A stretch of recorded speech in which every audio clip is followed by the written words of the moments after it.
আসসালামু আলাইকুম। আমি এখন বানাবো দারুণ মজার একটা আইটেম, এটাকে বলে চিকেন কষা।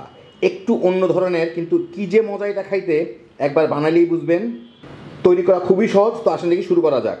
আমি খুবই অল্প মাংসের রান্না করব। এখানে আমি আধা কেজি মুরগি নিয়ে নিয়েছি, ছোটো ছোটো টুকরা করে কেটে নিয়েছি, ছোটো মানে আমার পছন্দ মতো টুকরা করে কেটে ধুয়ে নিয়েছি। এর সাথে আমি একটু পানি আর একটু ভিনেগার দিয়ে এটাকে এক টেবিল চামচের মতো ভিনেগার দিলাম। এটাকে কিছুক্ষণ ভিজায় রাখবো, যার ফলে এটা ব্রয়লার মুরগি, যেহেতু এর ব্রয়লার মুরগিতে একটা গন্ধ আসে, এই গন্ধটা চলে যাবে। ভিনেগার না থাকলে লেবুর রস দিয়েও ভিজিয়ে রাখতে পারেন, আর যারা গন্ধটা অপছন্দ না করেন তারা নর্মালি রান্না করে ফেলতে পারেন। তো আমার কাছে গন্ধটা খারাপ লাগে দেখে আমি এটাকে ভিজিয়ে রাখলাম। এটাকে আমি 10 মিনিট ভিজিয়ে রেখে তারপরে পরিষ্কার পানি দিয়ে ধুয়ে নেব। আমি এখানে কোয়ার্টার কাপ মানে সিকি কাপ সরিষার তেল গরম করে ওর মধ্যে কয়টা আলু কেটে রাখছি, এগুলো দিয়ে ভেজে নিব। কেউ আলু চাইলে দিতে পারেন, নাও দিতে পারেন। তা আমি দিলাম। সাধারণত কষায় আলু দেওয়া হয় না, মানে মুরগি কষায়, কিন্তু দিলে ভাল লাগে। যাই খেতে চাবেন দিবেন, না দিলে না দিবেন। এইগুলোকে আমি একটু ভেজে নিব যাতে বাদামি হয়ে যায়। আমি মিডিয়াম আঁচে ভাজতেছি যাতে আলুটা কিছুটা সিদ্ধ হয়ে যায়। এই 5-6 মিনিট আলুটা ভালো মতো ভেজে পছন্দ মতো বাদামি হয়ে আমি এগুলোকে তুলে নিই। নিয়ে এই একই তেলে আমি এখানে দিচ্ছি 2টা শুকনো মরিচ, 3টা এলাচি আমি একটু গুঁড়া টুড়া করে নিয়েছি, 2-3 টুকরা দারচিনি, একটা তেজপাতা, 2টা তেজপাতা,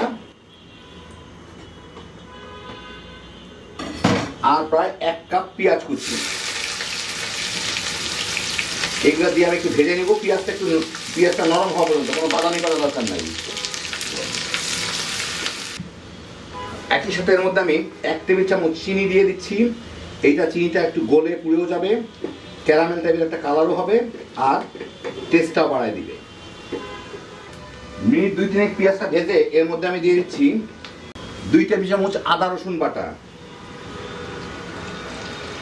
এর সাথে একটু নাড়াচাড়া করে নিব। আদা রসুন বাটা কাঁচা পানিটা যাতে, কাঁচা ভাবটা যাতে পানিটা যাতে শুকায় যায় আর কি। একই সাথে দিয়ে দিই, অসুবিধা নাই, স্বাদ মতো মরিচের গুঁড়া,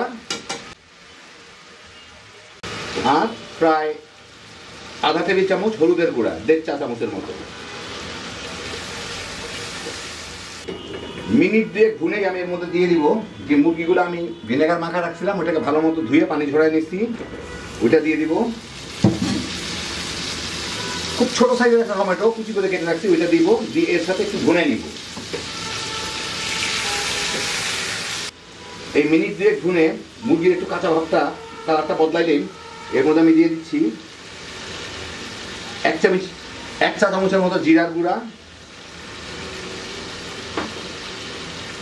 আর 1 চা চামচের মতো ধনিয়ার গুঁড়া, সাথে 1.5 টেবিল চামচের মতো টমেটো কেচাপ অথবা টমেটো সস, আর দিয়ে দিব স্বাদ মতো লবণ। দিয়ে এইটাকে আমি এখন একটু নাড়াচাড়া করে মিশাই মিনিট খানেক জাল দিয়ে নিই। মিনিট খানেক ভুনেই এই দেখেন মুরগির পানি ছেড়ে দিচ্ছে। এখন এর মধ্যে আমি এই আলুগুলাকে দিয়ে দিব। তেল ঝোলে আছে, একটু চিচে দিয়ে দিই। দিয়ে এর সাথে ভালো মতো মিশায় এই মুরগির পানিতে যাতে আলুগুলা বাকিটুকু সিদ্ধ হয়ে যায়, আর মুরগিটা তো এমনি সিদ্ধ হয়ে যাবে। ব্রয়লার মুরগি খুব একটা কোনো কিছু লাগবে না তেমন।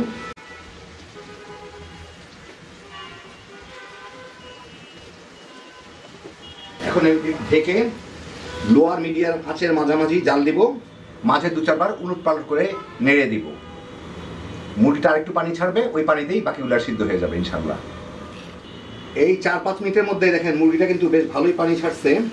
এখন আমি হালকা করে নেড়ে মুরগিটাকে আর আলুগুলাকে সিদ্ধ করে দেবো। মুরগি সিদ্ধ হতে টাইম লাগবে না, এতক্ষণ বোধহয় হয়ে গেছে। আলুগুলা খালি সিদ্ধ হয়ে গেলেই হয়ে গেল আমার। মাঝে একটু নেড়ে দিব। ঝোল কিন্তু প্রায় নাই, অল্প কিছু আছে মুরগির পানি, ওইটা শুকায় যাবে ইনশাআল্লাহ। মাঝে 2-1 বার হালকা করে একটু নেড়ে দিব। আরও 3-4 মিনিট জাল দিয়ে নিই।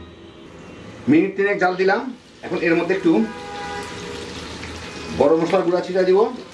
কেউ চাইলে দিতে পারেন। 2টা কাঁচামরিচ দিয়ে দিই। দেখেন একদম ভাজা ভাজা হয়ে গেছে। সুন্দর করে মিলাই দিই, গরম মশলাটা সব দিকে ছড়া যায়।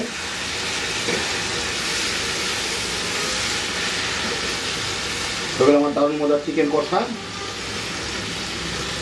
একটু ঢেকে রাখি মিনিট খানেক, জালটা বন্ধ করে, গরম মশলার ফ্লেভারটাও চলে আসবে, তারপর আপনাদের আমি একটু বেড়ে দেখাচ্ছি। তো এই দেখেন হয়ে গেল আমার দারুণ মজার চিকেন কষা। কি যে মজা এটা খাইতে, না খাইলে বুঝবেন না। বিশেষ করে এর আলুটা, যারা কাচ্চি বিরিয়ানির আলু খাইতে পছন্দ করেন, এর আলু তো কেড়ে কেড়ে খাবেন, এতই মজা। আর বুঝতেই পারবেন না এটা ব্রয়লার মুরগি দিয়ে তৈরি না দেশি মুরগি দিয়ে তৈরি। ভাত, পোলাও কিংবা রুটি পরোটার সাথে তামা তামা করে খেয়ে ফেলাইতে পারবেন, খুব কম ঝামেলায়। হ্যাঁ, বিজোসের একটা আইটেম। আল্লাহ আপনাদের সবাইকে ভালো রাখুন, সুস্থ রাখুন, নিরাপদে রাখুন। ইনশাল্লাহ বেঁচে থাকলে আবার দেখা হবে। ফি আমানিল্লাহ।